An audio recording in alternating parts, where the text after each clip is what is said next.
Welcome to Countywide. I'm Paul David. Good to have you in studio today. January is National Stalking Awareness Month. In studio with us today is Prescott Valley Police Sgt Brandon Bonney, and we've already had a few cases this year, which seems a little bizarre to me that we have had so many cases already.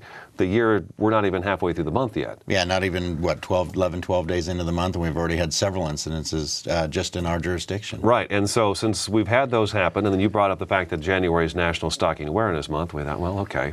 This goes hand in hand. Let's have you come in and talk about it. Absolutely. Because I think stalking, from maybe when I was younger and you grow up and you think about what stalking is, and I think everyone's got a general idea. It's somebody who's following somebody else around and basically wreaking havoc on their life. Absolutely. But it's a lot deeper than that. It really can be, and it takes on so many different forms. And I guess with a lot of people, probably someone maybe 25 or 30 or older, you say the word stalking, they probably think Glenn Close and the boiling rabbit in a Fatal pot. Attraction. Absolutely. Michael Douglas, okay. And stalking, much like everything else in society, has evolved with technology. So whereas you used to see somebody maybe just sitting outside an apartment or sending physical cards and presents to somebody as part of this campaign of terror that they might be initiating on somebody, they also use social websites very, very heavily now because they can reach not only that individual, but they can also reach and spread defamatory information about them to hundreds, if not thousands, of individuals. And again, this, I guess we can call it a campaign of terror, really, trying to control this this person that they're victimizing. And we just had the Facebook incident was utilized. We're going to start off with that. We're going to kind of go back and look at the two cases that we've talked about. Okay. I think we get one last Wednesday, Thursday, and another one on Friday. Absolutely. So let's talk about the one that was in the Prescott Valley area, because one was between Prescott Valley and Prescott, but one was just Prescott Valley. Right, and see, and that's something that's kind of common is we have such a close-knit community between the, even the Tri-City or the Quad City area that you might have 3 or 4 different law enforcement agencies investigating pieces of this stalking behavior because very few people work, live, and shop strictly in one community. Sure. So there are other agencies involved, and for us, working with Prescott PD, we work very closely together and very well, so we can have good success in prosecution. But one of the incidents we had recently was an individual who there was a breakup, and it didn't go very well, and they were using Facebook in order to spread information and essentially, in this particular case, extort money from the victim. He had, unfortunately, some nude photographs and some nude videos of his ex-girlfriend, and he had found a way to hack or basically gain control over the victim's Facebook account and locked her out. Now, he probably knew the password, being her ex-boyfriend. Exactly. He knew how to get into it to begin with. He had access to it, and he had other ways, and more than likely the skills, given his younger age, to be able to go in there and have all the information necessary to change the password and not only take control of it, but lock the victim out. So she had no way to go in and make any changes or take anything off of her Facebook page. And he had posted a link or sent a link to the victim saying, if you don't pay me X amount of dollars that he felt was owed to him, that he would send that link out on the Facebook page, and she would have no control over it, and everybody would have access to these nude pictures and videos. And this was kind of an event that culminated after he had already sent threats. He had sent texting, another common form of communication nowadays. He had texted her messages threatening her, alluding that somebody might harm her or kill her, which already put her on edge and in fear for her safety, which is a huge element of the stalking statute. And then from there was another consistent pattern of behavior which harassed and terrified the victim. No, it's not always that way, though. Sometimes, I mean, like we talked before the show, the movie stars.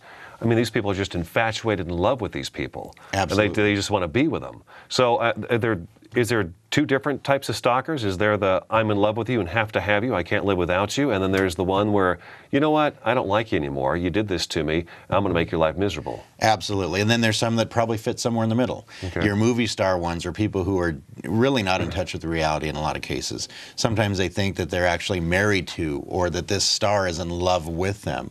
There have been people who have taken hostages.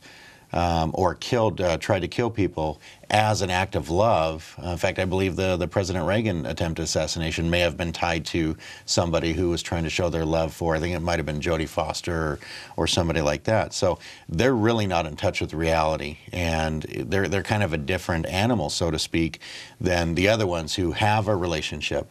The relationship might sour, and they don't want them to be with anybody else. Kind of, if I can't have you, nobody can. They can be very, very dangerous scenarios, because if somebody has taken that that ideology, if you will, and ownership over the victim, then they can go to drastic levels to try and keep that person from being with somebody else. And so that stalking behavior might initially be a threat. I will kill you. No one will. If I can't have you, nobody can. And they might follow that up with flowers and constant shows of what they consider to be affection, saying, I love you. Why can't you get it through your head that I love you and we belong together? Mm-hmm. Whereas the victim says, you basically threatened to kill me, and I'm very, very fearful of you, and now you're trying to woo me at the same time. There's a real disconnect there, and that can lead to some very tragic behavior. And other people who might stalk them simply for revenge purposes. They go after them, harass them, and do certain things to try and spread defamatory remarks or interfere with their relationship with others out of spite. Mm-hmm. And because they want to punish them for what they have done or what they perceive they have done. Because some of these people, and I think some Are they thinking clearly? You can't be. Okay. You can't be thinking clearly. And it doesn't necessarily, say that there's a mental illness or anything like that involved. It's just we're talking about very strong emotions, and I'm sure a lot of people can look back and say that they've done some kind of crazy things, drunk with love, so to speak, mm-hmm. and trying to accomplish a task, and in hindsight they look back and think they went down the way wrong road with it. Well, these people are taking that to another level. And it's going into a dangerous level where they're really not in touch with reality, and think that you could threaten somebody and then a week later that you're going to be happily together, and they're just going to drop their life and be with you. It could be something as simple as just acknowledging somebody, especially the celebrities. I mean, you guys could acknowledge somebody on the air who might immediately make a connection and think, oh my gosh, mm-hmm. This is my best friend, or this is, this person is my lover. Yeah, absolutely. Uh-huh. We're together, and we're meant to be together. And before you know it, you don't even realize that you might have done something to touch it off with this person who might have some significant issues that are leading to this behavior. There's a lot of movies about The Crush. Play Misty for Me. Yeah.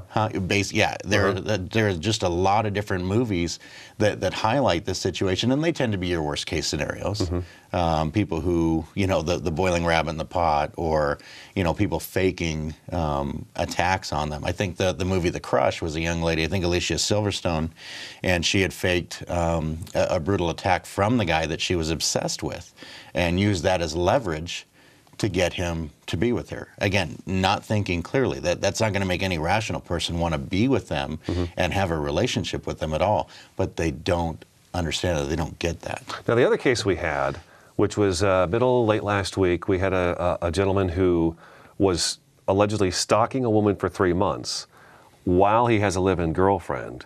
He allegedly beat her up in her night shift where she worked, took her vehicle, right. And at some point, this all took place in Prescott, but then mm-hmm. at some point he went to her house in Prescott Valley when you guys were called. Correct. And you found him in the house dressed in black with a ski mask on. Absolutely. What level are we at there? Well, and that's really tough to say, because, first off, that's scary. Anytime, you come in your house and mm-hmm. somebody's in dark clothes wearing a ski mask, I mean, granted, it's cold outside, but I think there's obviously a reasonable person would know that there's more to that situation, sure. And why were they hiding their identity? So you take that and you say, what was their intent? And I have to be very careful, because that one is obviously, an arrest has just been made, so that's still going through the court process.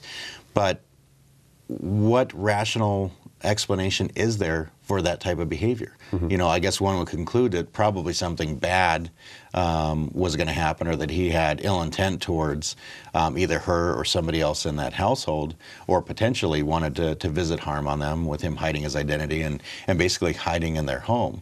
And you ask yourself, what is the thought process that says that, what makes you think you're allowed to go in this person's home? Yeah, and you've definitely crossed the line when you're willing to go sit in somebody's dark house in dark clothing with a ski mask on. I don't think I've ever sat around around in my house with a ski mask on. So no, there's obviously an issue ski there. Mask. there's obviously an issue there. We have to take our first break, okay? Prescott Valley Police Sergeant Brandon Bonney in studio today. January is National Stalking Awareness Month. I'm Paul David. Countywide, we'll be back in just a couple minutes.